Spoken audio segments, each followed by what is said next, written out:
की तुम्ही मगाशी हर्षदाने त्याचा उल्लेख पण केला असेल आणि तुमच्या बोलण्यात पण आला असेल, तुमच्या तिघांची नाळ जुळली आहे कुठेतरी. कारण तुम्ही तुमचे वडील, आई वडील किंवा ते एका विशिष्ट विचारसरणीतनं आलेले होते.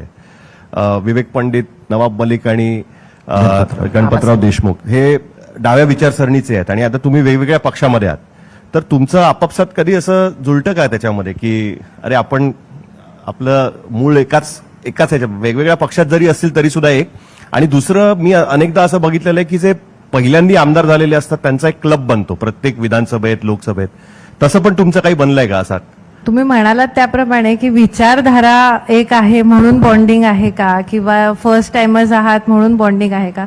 तर मला असं वाटतं विधानसभेमध्ये आतमध्ये गेल्यावर आमदार हे आपले आणि जास्त फर्स्ट टाइमर्स आणि सिनियर्स सुद्धा जेव्हा प्रश्न विचारतात, प्रश्नोत्तराचे तास असतात किंवा लक्षवेधी असतात, तर आपले आपले पक्ष बाजूला ठेवून जे लोकांच्या न्यायाचे जे प्रश्न आहेत ना त्यावरती सगळेजण एक होताना मला दिसत आहेत.